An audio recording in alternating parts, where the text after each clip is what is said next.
که در بحث مثلثات باید بدونید که اول واحدهای اندازه‌گیری چی هستند در زاویه.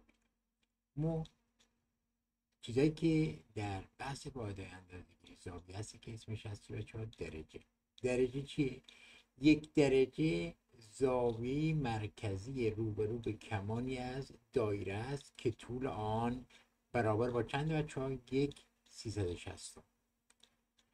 محیط چیه؟ دایره است. اگر شما یک دایره رو در نظر بگیرید میتونید که 1/360 میشه چی بچه ها؟ میشه 1 درجه. اما رادیان چی بچه ها؟ قسمتی از محیط دایره رو انتخاب میکنیم که اندازش برابر با شعاع دایره باشه. سپس زاویه مرکزی رسم میکنیم که از دستر این قطعه بگذرد.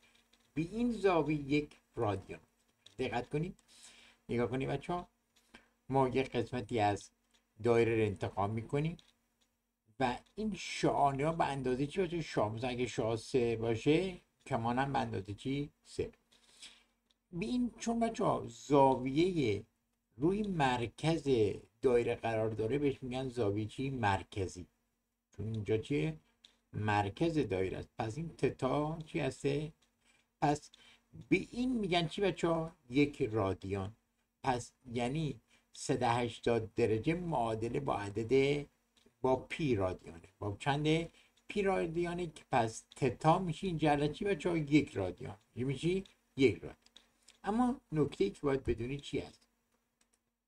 اینکه دایره به شعاع آر اگر ال طول کمان روبرو به زاویه تتا باشد، در این صورت اندازه زاویه میخوایم ببینیم به چه صورت دست. نگاه کنید چون این اگر تتا باشه، اینم شعاع دایره باشه، اینم شعاع، اینم کمان که باشه، جلو شاشی وصل نشه و تتا بر حسب رادیان بی صورت دست میاد. این تتا برابر است با کمان تقسیم چی؟ شعاع. پس اگر به ما زاویه رو خواستن یا طول کمان خواستن یا شعاع رو خواستن، با یکی از اینا، با 2 تا از اینا چی مشخص باشه، سومی چیکار کنیم؟ ما از این فرمول چیکار کنیم؟ استفاده.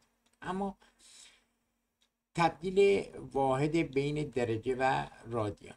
ببینید عزیزان، ما برای اینکه درجه و به رادیان تبدیل کنیم، رادیان به درجه تبدیل کنیم، باید از این فرمول استفاده کنیم.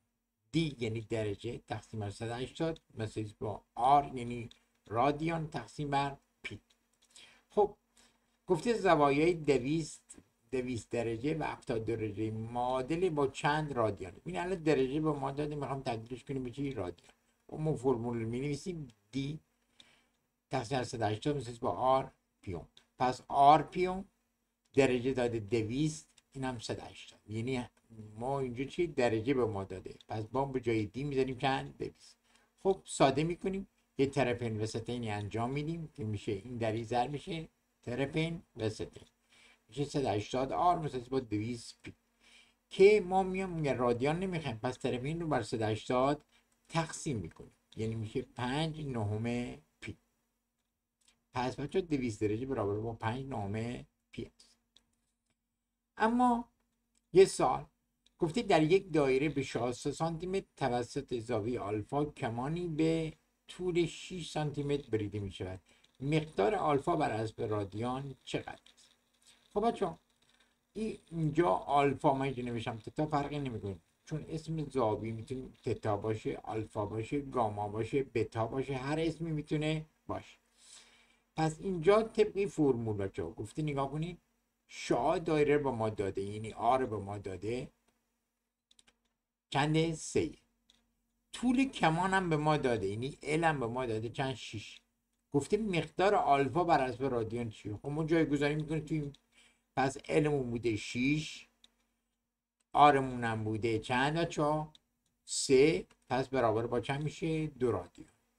بی راحتی میتونید از این فرمول به دست بیارید. یا بعدش نگاه کنید، در دایره به شعاع 6 واحد طول کمانی ساخته شده توسط زاویه پی 4 رادیان چقدر است؟ خب الان اینجا برعکس، اینجا چی دفعه میخواد؟ کمان رو میخواد. همین فرمول رو مینویسیم، اینجا یه دفعه رادی به ما زاویه رو به ما چی داده.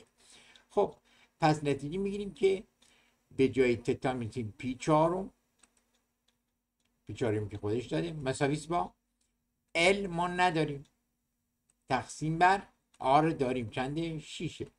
یک طرفین وسطینی که انجام بدیم، این در این ضرب کنیم اونم در این ضرب کنیم، بعد اینجا بچه‌ها یادتون باشه ما پی رو میگیریم 3 × 14. پس من به جای عدد پی تو خود مسئله بهتون میده که بهش باید بگیری 3 × 14. خب من پی رو گرفتم 3 × 14 تقسیم بر 4 مساویس با ال تقسیم بر چند بچه‌ها 6. فقط من اومدم به جای پی خود مسئله بهتون حتما میده که پی رو بگیری 3 × 14. اگر ندادن شما بگیری 3 × 4. خب بچه یه طرفین وسطینی انجام میشه، پس بی صورت در میاد میشه 6 ضرب در 3 × 14 بچه ها مساویس با چند؟ تقسیم بر چند؟ 4 که ال به دست میاد چند؟ 4/71. پس الان طول کمال شد 4/71. پس به این صورت میتونیم راحت بدونیم بچه ها اینجا سوال داده که پی برابر با 3 چنده؟ 4. اما نسبت های مثلثاتی در دایره مثلثاتی چی؟ از اینجا به بعد یکم بحث مهمتر میشه. دقت کنید. دایره به مرکز مبدأ و به شعاع یک را دایره مثلث. پس بچه از حالا یادتون باشه شعاع دایره رو ما 1 میگیریم در دایره مثلثاتی. این اگر دایره مثلثاتی باشه این 1 محوره، اینم 1 محوره، 2 محور عمود بر هم که داریم در این دایره مثلثاتی که این محور همون ایکس هاست که قبلا هم گفتیم. این هم محور چی بچه ها؟ ایگرگ ها. خب اما بچه جهت مثبت حرکت چیه؟ خلاف اقربای ساعته. یعنی چی؟ یعنی بچه ها اگر ما بخوایم در بحث دایره مثلثاتی صحبت کنیم، جهت حرکت دایره مثلثاتی چیه؟ خلاف اقربای ساعت. بعد اینکه 4 این دستگاه 4 ناحیه داره، یعنی 1 2 3 4. چون گفتیم جهت مثبتش بچه بی صورت است، پس بی طرف. این چیه؟ ناحیه اول یا ربع اول، ناحیه دوم یا ربع دوم، ناحیه سوم یا ربع سوم، ربع چندم؟ 4 یا ناحیه 4. خب بچه از اینجا پس ما از اینجا شروع میشه، یعنی مبدأمون از اینجا، زاویه‌مون چند؟ از 0 درجه. پس از چند شروع میشه؟ از 0 درجه و هر ربعش برابر با چنده؟ 90 درجه. برابر با چنده؟ یعنی از اینجا تا اینجا میشه چی بچه‌ها؟ 90. از اینجا تا اینجا میشه 90 با 90 میشن 180. از اینجا تا اینجا میشن 270. از اینجا تا اینجا میشن 360. پس ببینید که ما یک دور کامل زدیم. پس 0 درجه، 90 درجه، 180 درجه، 270 درجه و 360 درجه. اما بچه‌ها ما هر 180 درجه برابر با چی؟ معادل پیه. پس ما این به صورت درجه هست، اگه بخوام به صورت رادیان هم بیانش کنیم تا که صفره، 90 رو بخوام به صورت رادیان اعلام کنیم میشه بچه چی؟ پی دوم، یعنی نصف چی بچه ها؟ 90. 180 هم که گفتیم برابر با چنده؟ پیه.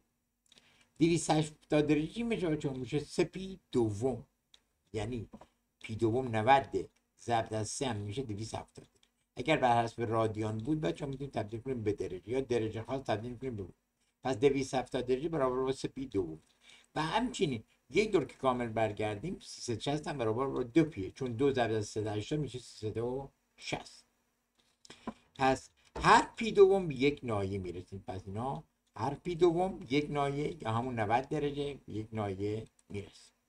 اما مطلب بعد، اگر دایره مثلثاتی را بارها و بارها دور بزنیم، زوایای مرزی دایره در حالت کلی به صورت چی بچه‌ها؟ زیرخوان.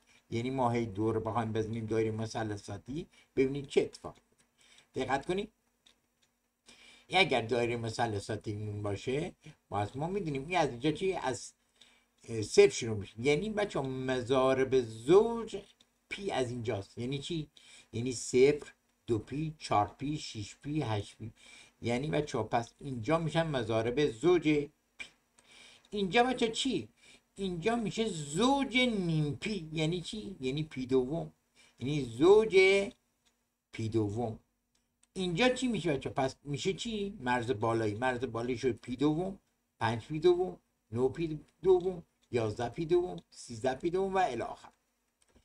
اینجا چی بچه ها؟ اینجا مضارب فرد پی هستن، یعنی پی، 3 پی، 5 پی، 7 پی و الی آخر. اینجا چی بچه ها؟ اینجا فرد نیم پیه، یعنی چی؟ یعنی 3 پی دوم، 5 پی دوم، 7 پی دوم، 9 پی دوم و الی آخر. پس چی؟ 3 پی دوم، 7 پی دوم یا پس بچه ها اینجا میگن مرز پایینی، اینجا میگن مرز سمت راست، میگن مرز بالا، اینجا میگن مرز سمت چپ. خب محور عمودی را بچه ها اینجا از حالا میخوایم بگیم که بچه ها به این محور که گفتی بهش میگن محور ایگرگ ها، بی میگن محور ایکس ها، از حالا اسکوزاری میکنیم. محور ایگرگ ها همون محور چی بچه ها؟ سینوس هاست. و پس محور عمودی رو به اسم این محور رو که محور ایگرگ هاست به نام محور سینوس ها میشناسیم و این محور افقی رو به عنوان محور کوسینوس ها. پس این میشون محور کوسینوس ها، این شون محور. بچه ها ببینید همینجور که این محور ایکس هاست، ایکس ها این قسمتش مثبته، این قسمتش منفیه. محور ایگرگ ها بالاش مثبته، پایینش منفی. حالا ما گفتیم که محور ایکس ها میگیم کوسینوس ها، پس این قسمتش کوسینوس ها مثبته، این قسمتش کوسینوس منفی.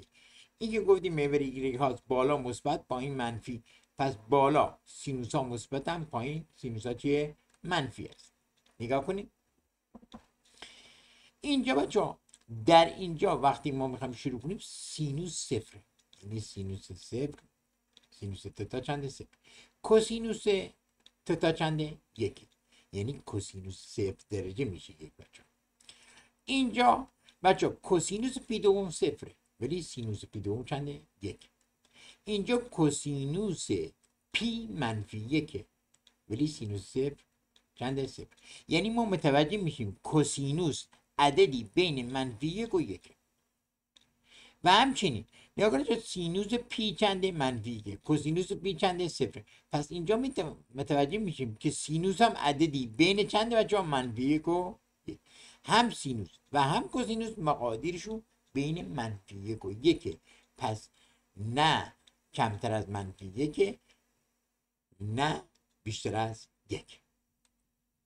خب اما گفته حاصل اینا رو پیدا کن. سینوس 8 پی بچه ها، 8 پی بچه ها ما باید بفهمیم 8 پی کجا بود؟ مضارب زوج بود، سمت چی؟ مرز سمت راست بود. خب این سینوس چند بود؟ صفر بود دیگه. ببینید سری تونستید پیدا کنید. یا بعدش نگاه کنید سینوس 5 پی دوم مضارب فرد پی دوم هستن. کجا بود بچه ها؟ مرز بالا بود. مرز چی بود؟ بالا بود. جوابش میشد چند؟ یک. اما اینجا بچه کوتانژانت 5 پی بازم مضارب چی بود؟ فرده. مضارب چی بود بچه ها؟ فرده. وقتی مضارب فرده چی میشه؟ ما کوتانژانت که ما فقط برای سینوس کوسینوس گفتیم بچه ها، ولی برای کوتانژانت نگفت. بچه ها من اینجا یه فرمولی برای کوتانژانت بهتون بگم. کوتانژانت اول از اون ما میفهمیم فرد پی که سمت چپه، ولی ما برای سینوس کوسینوس گفتیم که مرزاشو کجایی، ولی برای کوتانژانت چیزی نگفت. ما به جای کوتانژانت بچه ها یادتون باشه کوتانژانت هسته عکس چی بچه ها؟ عکس سینوس رو میگن چی؟ کوتانژانت. یا کوسینوس بر سینوس رو میگن چی بچه ها؟ کوسینوس بر سینوس رو میگن کوتانژانت. بچه ها تانژانت چی میشه؟ برعکسی، سینوس بر کوسینوس. پس کوتانژانت شد کوسینوس بر سینوس که میشه کوسینوس 5 پی بر سینوس 5. خب بچه ها کوسینوس چی بود؟ بود یک، منفی یک بود، یادتونه؟ مضاربی میشه منفی. سینوس 5 پی چی بود؟ صفر بود. عدد تقسیم بر صفر چی میشه؟ تعریف میشه. اینجا کوتانژانت 7 پی دوم. بچه ها 7 پی دوم مضارب چیه؟ فردن دیگه. چی هستن؟ پس میشه مرز پایینی. مرز پایینی که باشه میشه چی بچه ها؟ بازم میشه کوسینوس بر سینوس. در اینجا کوسینوس چی بود بچه ها؟ صفر بود. سینوس چی بود؟ منفی. پس جوابش صفر. خب این اما اگر زاویه تتا را روی دایره مثلثاتی طی کنیم و انتهای کمان طی شده توسط زاویه مرکزی تتا را نقطه پی داریم نگاه کنیم بچه اینجا این اگه دایره مثلثاتی باشه این محور کوسینوس ها این هم محور سینوس ها. اگر من شعار رو رسم کنم اینجا نقطه که چیه میشه پی به مختصات ایکس ایگرگ.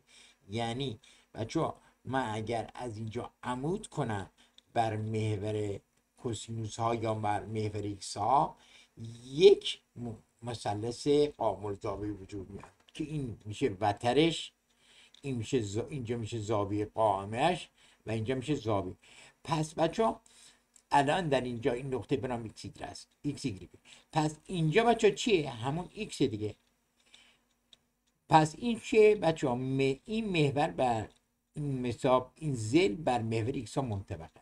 خب اینم بچه چی هسته؟ بر محور اگر من از این نقطه عمود کنم بر محور ایگرگ ها اینم با این مقدار با هم چیه؟ برابرن. یعنی دو تا مثلث با هم برابر میشن با حالت دو زل و زاویه ب که وقتی با حالت دو زل و زاویه ب با هم برابر شدن نتیجه ای زل هم با این زاویه مساوی. پس اینم میشه همون چی؟ ایگرگ. یعنی اینم ایگرگه اینم چیه؟ ایگرگ. خب حالا چی میخوام بگم؟ دقت کنید. پس این محور کوسینوس هاست. حالا میخوام بگم کوسینوس تتا برابر با چیه؟ بچه کوسینوس تتا برابر است با، دقت کنید، این اگر تتا باشه بچه این زاویه چی باشه؟ تتا باشه. میشه زل مجاور. بی میگن زل مجاور، بی میگن زل مقابل، بی میگن وتر. پس در مثلث قائم الزاویه بچه بی میگن زل مقابل. این اگر تتا باشه، این اگر چی باشه؟ تتا باشه. بی میگن زل مقابل، بی میگن وتر، بی میگن زل مجاور. پس زل مجاور بر وتر. پس یادتون باشه بچه کوسینوس تتا یا آلفا یا بتا یا گاما میشه زل مجاور به زاویه تتا، یعنی تقسیم بر چی؟ وتر. یعنی همون چی بچه ها؟ ایکس تقسیم بر چی بچه ها؟ ایکس تقسیم بر وتر. وتر چنده؟ میگن وتر ما نگفتیم دایره مثلثاتی رو به اندازه یک در میزنیم. پس این شد چی بچه ها؟ کوسینوس. اما برای سینوس بچه ها ما گفتیم محور سینوس ها. سینوس ها چی میشه؟ سینوس ها میشه زل مقابل، نمیشه بید زل چی بچه ها؟ مقابل به زاویه چی؟ تتا تقسیم بر وتر. پس اینا با یاد داشته باشید. پس کوسینوس میشه زل مجاور به وتر، سینوس میشه زل مقابل به وتر. برابر با چی بچه ها؟ برابر با ایگرگ تقسیم بر چی؟ آرم چی بود؟ یک بود. خب پس از این دوتا نتیجه میگیریم بچه ها. از این دوتا نتیجه میگیریم. این نقطه همون نقطه چیه؟ سینوس و کوسینوس. خب تا دیداری